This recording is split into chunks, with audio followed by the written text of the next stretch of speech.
Welcome to this explainer. Okay, so if you're stepping into the real estate market right now, especially if you're a first-time homebuyer, you're going to get hit with a ton of jargon. But there's this one specific label that just makes people freeze in their tracks. We're talking about the as-is label in Massachusetts real estate. My goal today?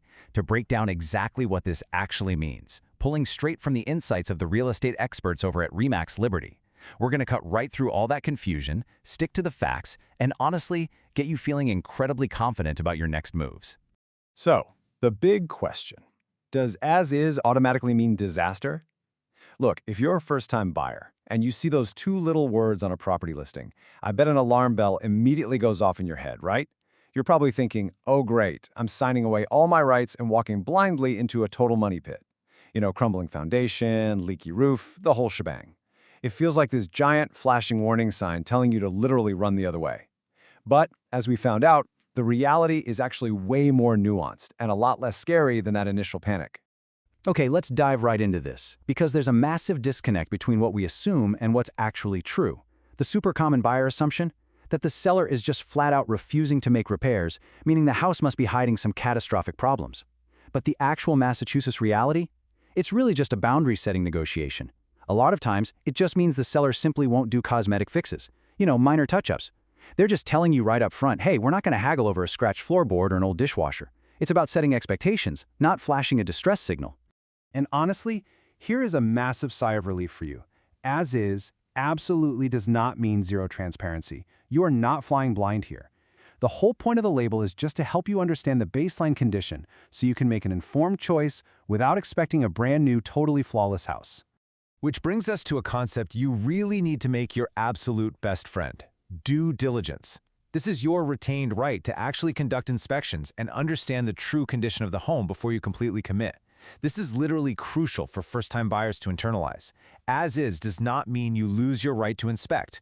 In Massachusetts, even when a place is marketed as is, inspection contingencies are still totally standard. You never ever lose your right to send an expert in there to tell you exactly what you're buying. Your safety net? It's completely intact. And this brilliantly illustrates why sellers actually use this label. And they're usually very human, totally non-scary reasons. Sometimes sellers just literally don't have the cash on hand to do repairs before listing. Or maybe they inherited the place from a relative and haven't lived there in years, so they genuinely don't know every little quirk about the house. Or, like we mentioned, they're just setting those upfront expectations to avoid stressful negotiations later. None of this automatically screams the house is falling apart. It usually just means the seller's situation dictates a straightforward, no-fuss transaction. Now, I want to share a little bit of insider broker intuition with you here. In today's market, you'll see a house go under agreement lightning fast, and then suddenly, boom, it pops right back on the market. Well, an experienced broker can make a highly educated guess as to exactly why just by looking at the calendar. If it comes back in, say, 10 to 15 days, that almost always points to an inspection issue. That's your standard due diligence window. But if it drags out and comes back after 30 to 45 days, you're usually looking at a buyer whose financing fell through, or maybe an appraisal issue. The timing literally tells a story, and a great broker knows exactly how to read it for you. So the crucial point here is that discovering these issues completely flips the transaction landscape upside down for the seller.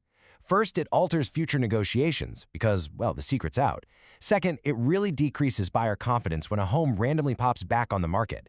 Third, it triggers those new disclosure obligations we just went over. And finally, it often forces a total change in pricing strategy. The seller usually has to drop the price to reflect the newly discovered reality of the property. This right here is exactly why having realistic expectations from day one is just absolutely essential for everyone involved. Now, what's really interesting about this next point is a real-world scenario straight from the experts at REMAX Liberty Westminster. And it all comes down to one single number: 4. They recently represented a seller, and instead of testing the market with some pie-in-the-sky number, they recommended pricing the home strategically and competitively right out of the gate, fully acknowledging its condition.